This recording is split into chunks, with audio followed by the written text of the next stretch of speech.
Hello friends, सभी का स्वागत है एसपी टीचर्स एकेडमी के यूट्यूब चैनल पर। साथियों, आज हम इस वीडियो में बात करेंगे हिंदी के बारे में, यानी कि पहला लेक्चर होगा। तो इसमें हम ग्रामर यानी कि हम वर्णमाला स्टार्ट ना करके पहले छोटी छोटी बेसिक चीज़ें हम इसके अंदर बताने वाले हैं। ठीक है, तो हिंदी क्या है, हिंदी हमें क्यों पढ़नी चाहिए, ठीक है, ये सारी चीज़ें हमें इसके अंदर डिस्कस करेंगे। देखिए, सबसे पहले तो बात करेंगे कि हिंदी क्या है। तो हिंदी भाई एक भाषा है, सब जानते हैं। ठीक है, क्यों पढ़नी चाहिए? क्योंकि जब तक हमारी मातृभाषा ही हमारी अच्छी नहीं होगी, ठीक है, तो हम दूसरी भाषा को कैसे पढ़ेंगे, है ना। क्योंकि जब तक हमें अपनी कल्चर के बारे में, अपनी संस्कृति के बारे में ना पता हो तो गलत बात है ना। तो देखिए, हम सबसे पहले बात ज़्यादा आगे बढ़ा करके, ठीक है, क्योंकि वीडियो लंबा हो जाता है, हम डिस्कस करते चलेंगे। मैं पॉइंट लिखता जाऊंगा और आप इनको नोट करते जाएंगे। ठीक है, तो हिंदी क्या है? हिंदी एक भाषा है। ठीक है, क्या है हिंदी? हिंदी एक भाषा है, लिखते जाएंगे। पहला पॉइंट, हिंदी एक भाषा है। क्या है? हिंदी एक भाषा है। उसके बाद लिखेंगे दूसरा पॉइंट, भाषा संस्कृत के भाष, किसके? भाष शब्द से बना है। ठीक है, यानी कि जो हमारी संस्कृत भाषा के एक शब्द से बना है, जिसका नाम क्या है? भाष। ठीक है, क्या बना है? भाषा जो बनी है वो संस्कृत के एक धातु से, यानी कि एक शब्द से बनी है, जिसका नाम क्या है? भाष। ठीक है, अगला पॉइंट देखेंगे। अगले पॉइंट में है कि भाषा का अर्थ क्या होता है? भाषा का अर्थ, ठीक है, नोट करते जाएंगे। भाषा का अर्थ क्या होता है? क्या होता है? बोलना। ठीक है, भाषा का अर्थ क्या होता है? बोलना होता है। ठीक है, आगे चलेंगे। भाषा की सार्थक इकाई, कई बार पूछा गया क्वेश्चन के अंदर, ये सार्थक इकाई क्या है? तो यहाँ लेके चलेंगे वाक्य, यानी कि सार्थक इकाई का मतलब जहाँ पे हम कोई अर्थ निकलता हो, कोई स्पष्ट अर्थ निकलता हो, तो वो क्या होता है? हमारा वाक्य कहलाता है। यानी कि भाषा की सार्थक इकाई जो होती है वो वाक्य होता है, सेंटेंस होता है, जिसके हम कोई ना कोई अर्थ निकाल सकते हैं। लेकिन एक चीज़ आती है यहाँ पर कि भाषा से छोटा क्या होगा? तो भाषा से छोटा होता है उपवाक्य। उपवाक्य, तो उपवाक्य से छोटा क्या होगा? तो ये होगा हमारा पद। पद को हम बोलते हैं बंध, या फिर पद बंध, दोनों एक साथ बोल सकते हैं। उसके बाद आता है हमारा पद, यानी कि शब्द। ठीक है, उसके बाद क्या आता है? हमारे शब्द के बाद आता है हमारा अक्षर। ठीक है, और अक्षर के बाद जो आता है वो आता है हमारा ध्वनि।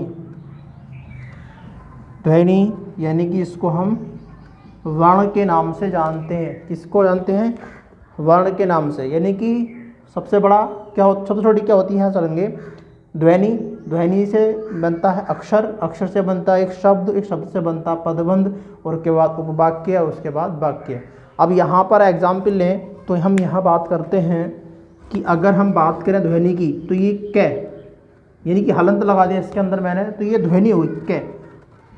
ध्वनि तो ये भी है, लेकिन एक अक्षर है, यानी कि ये पूरा कै है, क्योंकि इसके अंदर क्या छुपा हुआ है? ए भी छुपा हुआ है इसके अंदर, है ना। तो हम इसको कै मान के चलेंगे, और यहाँ पर लिख लेंगे कोई बालक। क्या लिख लिया हमने? बालक लिख लिया। और बालक का मतलब क्या है? एक पूरा शब्द है। ठीक है, पूरा शब्द है। लेकिन अब बंध की, पद बंध की बात करते हैं, तो बालक गया। गया, अब बालक गया कहाँ? तो क्या हुआ? इनकम्प्लीट वाक्य है, लेकिन वाक्य बता रहा है कि बालक गया। गया तो है, लेकिन कहाँ गया है ये स्पष्ट का पता नहीं चल रहा स्पष्ट, तो यहाँ पे हम पद बंध बोलते हैं इसको। ठीक है, अब उसके बाद आता है उपवाक्य। ठीक है, इसमें क्या होता है कि जिससे, जिसे, किसे, है नहीं, ये ऐसे वर्ड जो है इसके उपवाक्य के अंदर आते हैं। यानी क्योंकि, क्योंकि ये वाक्य सब कहाँ आते हैं, ये उपवाक्य के अंदर आते हैं ये शब्द, सही, ठीक है। उसके बाद आता है बालक, यहाँ पे लिखेंगे, सॉरी बालक नहीं, वाक्य आता है तो इसमें लिखेंगे बालक स्कूल गया, यानी कि बालक स्कूल गया पूरा वाक्य है, ठीक है। एक अर्थ स्पष्ट हो रहा है कि बालक कहाँ गया है, तो स्कूल गया है, ठीक है। अब बात आती है, एक क्वेश्चन पूछा जाता है, बहुत ज़्यादा पूछा जाता है कि भाई ये जो भाषा है हमारी हिंदी, ठीक है, हिंदी, ठीक है, किस भाषा का शब्द है, ठीक है। तो यहाँ लिख देंगे हिंदी किस भाषा का शब्द है, ये हमारा फारसी भाषा का शब्द है,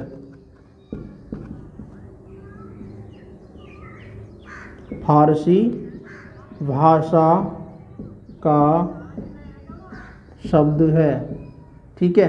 ये वाला क्वेश्चन एग्जाम में कई बार पूछा गया है कि भाई हिंदी कौन सी भाषा का शब्द है, तो बताएंगे हम कि ये फारसी भाषा का शब्द है, ठीक है। उसके बाद हिंदी शब्द का जो अर्थ है वो क्या है, यानी कि जो हिंदी है उस शब्द का, मैं इसको ऐसे लिख देता हूँ कि हिंदी शब्द का जो अर्थ है वो क्या है, शब्द का अर्थ, आप इनको पॉइंट हो ना नोट करते जाइएगा, सही है। अर्थ क्या होता है, हिंद देश के निवासी, पहला अर्थ जो होता है इसका वो होता है हिंद देश के क्या होता है, निवासी, ठीक है, हिंद देश के निवासी। या फिर दूसरा अर्थ होता है हिंद की भाषा, हिंद की भाषा, सही है। ये दो अर्थ होते हैं। या फिर यहाँ पे हिंद का भी लिख सकते हैं हम, हिंद का, यानी कि हिंद का निवासी या हिंद का, बात एक, ये दोनों तरीके से पूछा जा सकता है। तो ये हमारी दो हिंदी शब्द के जो अर्थ होते हैं वो दो होते हैं, यानी कि पहला होता है हिंद देश के निवासी, यानी कि हिंद का, और दूसरा शब्द जो अर्थ होता है इसका वो हिंद की भाषा, यानी कि ये दो चीज़ें इसके अंदर होती हैं। अब इसके बाद आता है हिंदी शब्द का विकास, ठीक है, हिंदी शब्द का विकास, इसको मैं हटा देता हूँ, ठीक है। आप लिख लीजिएगा कि भाई हिंदी का जो शब्द का विकास है वो किस तरीके से हुआ है। तो मैं यह लिख देता हूँ कि हिंदी शब्द का विकास, सही है, हिंदी शब्द का जो विकास हुआ है वो कहाँ से स्टार्ट होता है, तो देखते हैं। सबसे पहले एक शब्द आया हमारे पास, क्या आया, सिंधु, क्या आया, सिंधु। सिंधु के बाद यानी कि उसके अंदर जो परिवर्तन हुआ वो हो गया हमारा, सिंधु से हो गया हिंदू, क्या हो गया, हिंदू हो गया। और हिंदू के बाद हो गया ये हिंद, अभी हमने बात करी थी ना हिंद के निवासी, तो सिंधु नदी के वजह से, और इसके बाद जो इधर वाले लोग थे, ठीक है, सिंधु नदी से, वो बन गए हिंदू, और हिंदू से बन गया ये हिंद। और हिंद के अंदर अगर हमने जोड़ दिया क्या, ई प्रत्यय, क्या जोड़ दिया इसके अंदर, ई प्रत्यय जोड़ दिया, ठीक है, क्या जोड़ दिया हमने, ई प्रत्यय जोड़ दिया, तो यहाँ बन गया हमारा क्या, हिंदी, क्या बन गया, तो हिंद तो यहाँ से आएगा, ई प्रत्यय जोड़ दिया तो क्या बन गया इसके अंदर, ये हिंदी। तो इस तरीके से हमारा हिंदी शब्द का क्या हुआ, विकास हुआ था, ठीक है। अब उसके बाद आता है हिंदी भाषा का क्रम, ठीक है। चलिए इसको नोट कर लो, मैं इसको हटा देता हूँ, मैं थोड़ा बड़ा लिखूँगा तो अच्छा चमकेगा उसमें, ठीक है। अब आता है हिंदी भाषा का क्रम, हिंदी भाषा का, मैं थोड़ा बड़ा लिख रहा हूँ, ठीक है, हिंदी भाषा का क्रम। पहले देखो क्या चीज़ थी हमारी, संस्कृत, ठीक है। संस्कृत के बाद बन गई हमारी क्या, पाली, ठीक है। क्या बनी हमारी, पाली भाषा। उसके बाद आई हमारी प्राकृत, ठीक है, हाँ प्राकृत। और उसके बाद हमारी भाषा आई अपभ्रंश, ठीक है। उस अपभ्रंश के बाद हमारी भाषा आई अपभ्रय, अब हद। और उसके बाद हमारी आई, यहाँ से आगे देखते हैं, यहाँ से स्टार्ट करते हैं अब।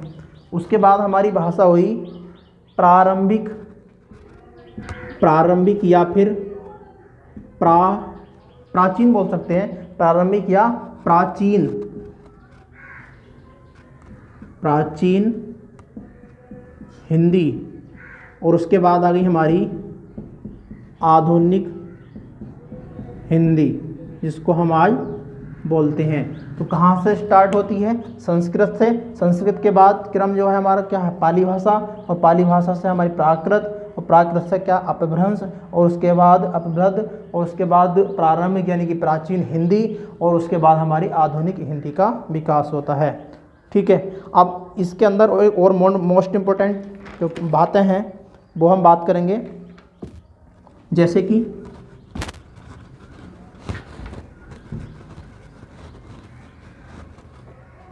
इसके अंदर एक चीज़ है हमारी कि हिंदी विश्व की लगभग 3000 भाषाओं में से एक है, ठीक है। हमारी जो हिंदी है, ठीक है, चलिए मैं इसको नोट कर लेता हूँ सारे पॉइंटों को, क्योंकि वीडियो बहुत लंबा हो जाता है, ठीक है। देखिए इसमें हम बात करेंगे कि हिंदी भाषा की जो एक स्थान है, वो कह सकते हैं कि विश्व में लगभग 3000 भाषाओं में से एक है नी। हिंदी विश्व की लगभग 3000 भाषाओं में से एक है, ठीक है। कितनी भाषाओं में से, 3000। कई बार क्वेश्चन पूछा जाता है कि आकृति या रूप के आधार पर हिंदी कैसी भाषा है, तो यहाँ पे वियोगात्मक और विश्लेषित भाषा है, ठीक है। एक बात पूछी जाती है कि हिंदी किस प्रकार की भाषा है, तो एक वैज्ञानिक पद्धति पर आधारित भाषा है, ठीक है। और कई बार पूछा जाता है, कई बार नहीं बहुत बार पूछा जाता है कि हिंदी की भाषा की जो लिपि है वो कौन सी है, वो है हमारी देवनागरी लिपि, यानी देवों की भाषा है, ठीक। और कई बार पूछा जाता है कि भाषा परिवार के आधार पर हिंदी के जो परिवार है वो कौन सा परिवार है, तो हम कहेंगे कि बहुरूपीय परिवार की भाषा है हमारी कौन सी, हिंदी। देखिए भारत के अंदर, किसके अंदर, भारत के अंदर 4 प्रकार के भाषा परिवार हैं। कितने प्रकार के हैं, 4 प्रकार के हैं, ठीक है। तो पहला क्या है, बहुरूपीय परिवार, ठीक है। ये सबसे ज़्यादा बोली जाती है, यानी कि 73%, यानी कि 73% यानी 73% लोग बहुरूपीय परिवार की भाषा बोलते हैं, ठीक। उसके बाद द्रविड़ जो भाषा बोली जाती है परिवार की, वो लगभग 25% भाषा बोली जाती है। और उसके बाद जो आती है ऑस्ट्रिक भाषा परिवार, ये मात्र 1.3% लोग इसको बोलते हैं। और एक भाषा आती है हमारी चौथी नंबर की, चीनी तिब्बती परिवार, ये मात्र 0.17% लोग इसको बोलते हैं, ठीक है। तो ये लिखने का पर्पस यही था मेरा कि वीडियो लंबा ना हो और हमें बहुत सारी चीज़ें मिल जाएं, ठीक है। तो आप इसमें स्क्रीनशॉट ले सकते हैं, ठीक है। और बहुत ज़्यादा इंपॉर्टेंट चीज़ें इसके अंदर मैंने शो करी हैं, ठीक। तो वीडियो काफ़ी लंबा हो चुका है, मैं इसको यहीं पे रोकता हूँ। अगर आप लोगों को वीडियो पसंद आए तो भाई इसको शेयर करते रहो, ठीक है। अगर आप लोग मुझे सपोर्ट करेंगे तो मैं भी बिल्कुल डेली कम से कम 4-5 वीडियो हर सब्जेक्ट की आपको डालता रहूँगा, ठीक है। Thank you.